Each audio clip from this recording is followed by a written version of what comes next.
जैसे कि आप सभी की लाइफ में कोई ना कोई ड्रीम तो होता ही होगा और सभी को उन ड्रीम्स को पूरा करने की एक डिज़ायर भी होती है। कुछ लोग अपने ड्रीम्स को अचीव करते भी हैं, बट कुछ लोग ऐसे होते हैं जो फेलियर की वजह से अपने ड्रीम को ख़त्म कर देते हैं। But this is wrong, because failure is the first step towards success. Failure he success के लिए फर्स्ट स्टेप है। So today I gonna talk about a man who is a javelin thrower. Can anyone guess who is he?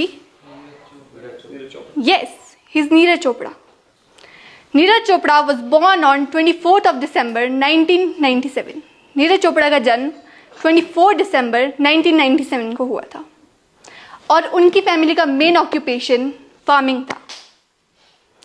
उनकी family खेती बाड़ी करती थी और नीरज को बचपन में उनके घर वाले बहुत लाड प्यार करते थे, जिसकी वजह से इसका असर उनकी हेल्थ पर भी पड़ा। जब वे सिर्फ 11 साल के थे, उनका वेट 80 kg हो चुका था, अप्रॉक्स 80 kg। और उनके घर वाले उन्हें बहुत ताने सुनाते थे और उनके नेबर्स भी उन्हें बहुत चिढ़ाते थे, टीज़ करते थे, फ्रेंड्स भी चिढ़ाते थे। और यही नेगेटिव लोगों के बीच रहकर उनका कॉन्फिडेंस लेवल भी बहुत लो हो गया था और वे सोचते थे कि वे अपनी लाइफ में अब कुछ भी अचीव नहीं कर पाएंगे।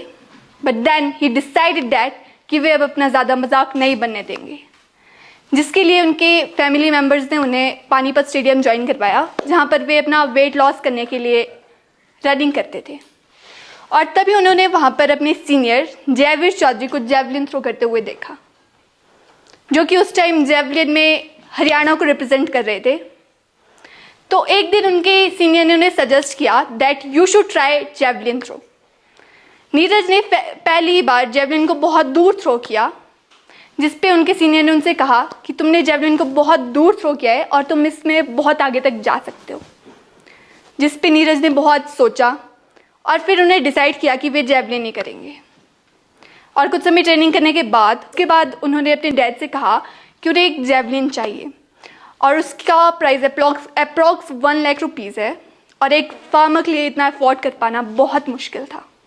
बट फिर भी उनके डैड ने उन्हें जैवलिन दिलाई एंड उसके बाद वे अपनी ट्रेनिंग करने Panchkula and national institute of sports Patiala, Finland, Germany and USA, California गए।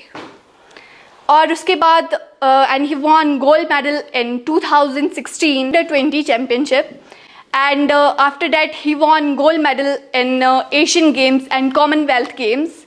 And after that in Tokyo Olympic 2020, which was held on 2021, and he also won silver medal.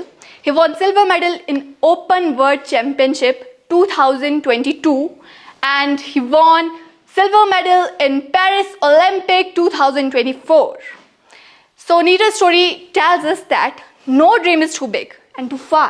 If we believe in ourselves, we can do anything. He proved that true champions are not built with luxuries. They are born with determinations, dreams and discipline. Dream big no matter where you come from.